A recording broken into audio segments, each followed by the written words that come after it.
Oke anak-anak, kembali lagi di bidang studi bahasa Indonesia. Untuk pertemuan sebelumnya, kita sudah banyak membahas mengenai gagasan pokok dan gagasan pendukung. Yuk kita coba ingat-ingat lagi apa itu gagasan pokok dan gagasan pendukung. Gagasan pokok merupakan ide utama atau ide pokok dalam suatu paragraf. Sementara gagasan pendukung merupakan kalimat-kalimat yang menjelaskan gagasan pokok. Nah, kita akan lanjut di pertemuan ini membahas mengenai membuat ringkasan. Ini pasti ada hubungannya dengan gagasan pokok dan gagasan pendukung yang sudah kalian pelajari. Oke, pada pertemuan di hari Senin, kalian diminta untuk mencoba membuat laporan percobaan. Di akhir laporan percobaan, kalian diminta untuk menuliskan kesimpulan. Nah, kesimpulan itu merupakan salah satu kegiatan membuat ringkasan. Kalian pasti sudah coba-coba buat kan? Nah, dalam kesimpulan itu kalian menjelaskan secara singkat bagaimana hasil dari percobaan yang sudah kalian lakukan. Oleh karena itu, hari ini kita akan mencoba membahas lebih lanjut mengenai ringkasan. Yang pertama adalah kita akan membahas apa itu ringkasan. Yang kedua, tujuan dari membuat ringkasan. Ketiga, manfaat membuat ringkasan. Dan yang terakhir adalah cara membuat ringkasan. Nah, nanti kita akan bahas semua ini satu-satu. Oleh karena itu, silakan kalian simak video ini dengan baik. Jika kalian masih belum paham, silakan diulangi lagi. Oke, yang pertama kita akan membahas tentang apa itu ringkasan. Nah, meringkas merupakan aktivitas menulis yang harus diawali dengan membaca. Jadi tidak mungkin kalian membuat ringkasan tanpa membaca terlebih dahulu. Kenapa harus membaca? Supaya kalian tidak mengubah atau mengurangi alur dan pesan yang disampaikan dalam sebuah cerita. Jadi sebelum meringkas, kalian harus membaca terlebih dahulu dari awal sampai akhir. Setelah itu kalian bisa paham isinya dan bisa membuat ringkasannya.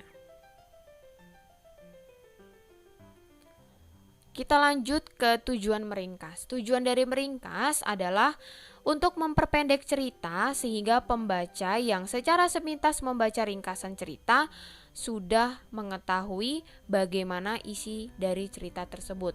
Jadi untuk pembaca yang mungkin hanya sekilas saja membacanya, pasti akan tahu isi dari cerita tersebut.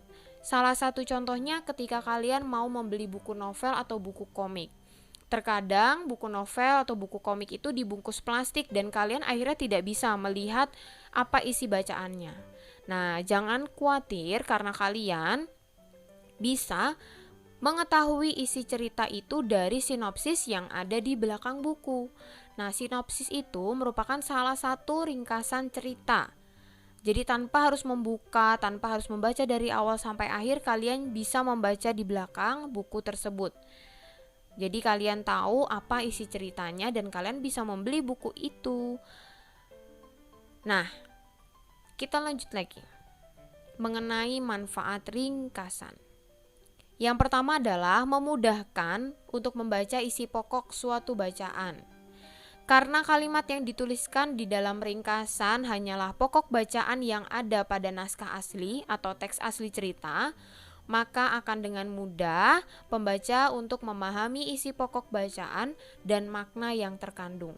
Nah, karena yang dituliskan itu adalah pokok-pokok bacaannya saja atau ide-ide pokoknya, maka pembaca akan mudah memahami isi dan maknanya. Yang kedua, memudahkan pembaca untuk mengingat isi bacaan. Tentu karena kalimat yang dituliskan dalam ringkasan itu tidak banyak. Tidak seperti teks yang asli. Mungkin teks yang asli bisa 1, 2, atau 3 halaman, tetapi ketika dibuat ringkasan bisa menjadi 1 lembar atau hanya 1 atau 2 paragraf. Itu akan mempermudah pembaca untuk mengingat isi bacaan. Yang ketiga adalah membantu memahami teks. Kenapa bisa? Karena bentuk ringkasan akan mempermudah pemahaman teks karena kalimat yang tertulis lebih sedikit dibandingkan dengan materi yang sebelumnya. Nah, jadi ringkasan ini karena bentuknya atau isinya itu lebih padat, lebih diisi dengan hal-hal atau informasi yang penting, maka itu akan mempermudah pembaca untuk mengingat dan memahami isi teks. Nah, kita lanjut, kita akan membahas mengenai langkah membuat ringkasan. Yang pertama adalah kalian harus membaca naskah asli atau teks ceritanya. Agar ringkasan cerita yang dibuat bisa utuh tanpa mengurangi isi cerita, maka kita harus membaca terlebih dahulu teks tersebut. Nah, kalian harus membaca teks itu dari awal sampai akhir, sampai kalian memahami apa isi teksnya. Jadi, kalian harus membaca dengan teliti dan mengikuti setiap alur cerita, supaya pada saat kalian membuat ringkasan, kalian tidak mengubah atau mengurangi isi ceritanya. Yang kedua adalah mencatat gagasan pokok. Nah, sama seperti materi yang sebelumnya. Ketika kalian sudah memahami setiap paragrafnya dalam teks tersebut, kalian catat gagasan pokok pada setiap paragrafnya.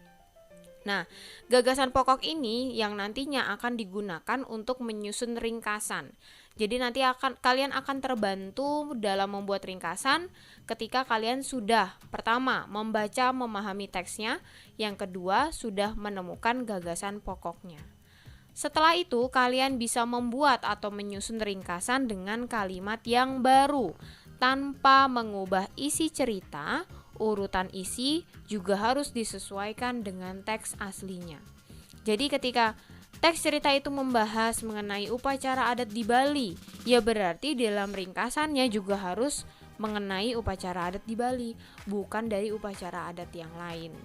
Ya, jadi yang pertama adalah kalian harus membaca, memahami teks ceritanya. Yang kedua, kalian harus menemukan gagasan pokoknya dari setiap paragraf, kemudian kalian bisa membuat ringkasan dengan kalimat yang baru tanpa mengubah isi cerita.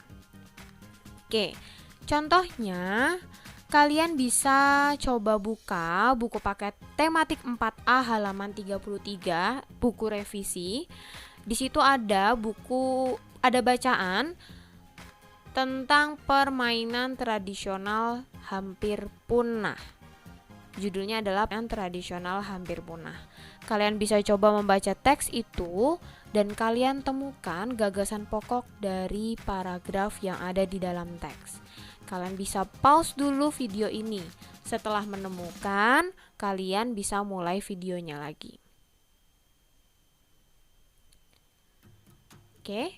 Di sini Bu Deta sudah menemukan 4 gagasan pokok dari teks bacaan dengan judul permainan tradisional hampir punah. Yang paragraf pertama adalah banyak permainan tradisional Indonesia yang menarik untuk dimainkan dan memiliki banyak manfaat. Yang kedua, contoh-contoh permainan tradisional. Yang ketiga, permainan tradisional mulai terancam punah. Yang keempat adalah efek negatif dari bermain gadget.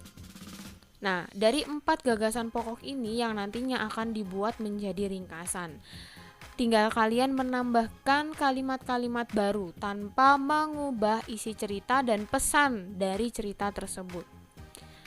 Nah, perlu kalian ketahui juga bahwa dalam membuat ringkasan ini tidak hanya dilakukan di teks-teks cerita, tetapi kalian juga bisa menggunakan cara ini untuk meringkas materi-materi pelajaran seperti IPA, PPKN, IPS, atau mata pelajaran yang lain yang mungkin banyak hafalannya. Kalian bisa baca materinya, kemudian kalian temukan inti-inti yang dibahas dan dibuat ringkasan.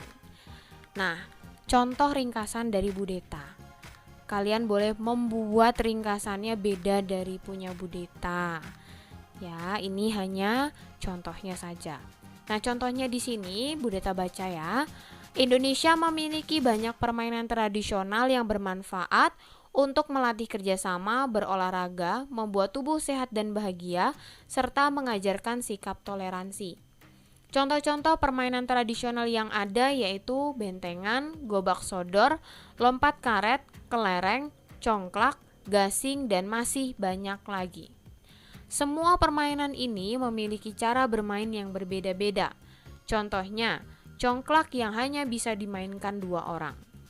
Sayangnya, permainan tradisional sudah mulai terancam punah karena anak-anak mulai tertarik memainkan permainan modern yang sebenarnya memiliki efek tidak sehat karena anak-anak terlalu lama duduk dan menatap layar. Selain itu, juga mengurangi komunikasi antar teman karena dimainkan secara individu.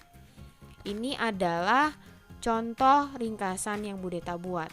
Untuk kalimatnya sendiri kalian boleh menambahkan kalimat sesuai dengan keinginan kalian, tapi perlu diingat tanpa mengubah isi dan pesan dari teks ceritanya.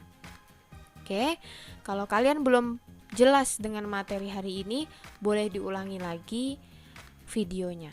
Nah, apa yang harus kalian lakukan? Yang harus kalian lakukan adalah kalian pelajari lagi video ini sampai paham. Kemudian kalian catat informasi-informasi penting yang kalian dapatkan di dalam video ini di buku tulis bahasa Indonesia. Jangan lupa diberi tanggal dan judulnya supaya saat belajar nanti kalian mudah. Oke, tidak perlu dikumpulkan. Budeta percaya kalian di rumah tetap menulis catatan atau informasi penting dari video ini. Oke, terima kasih untuk pertemuan kali ini. Kita akan lanjutkan pertemuan di hari berikutnya. Selamat belajar, Tuhan memberkati kalian semua.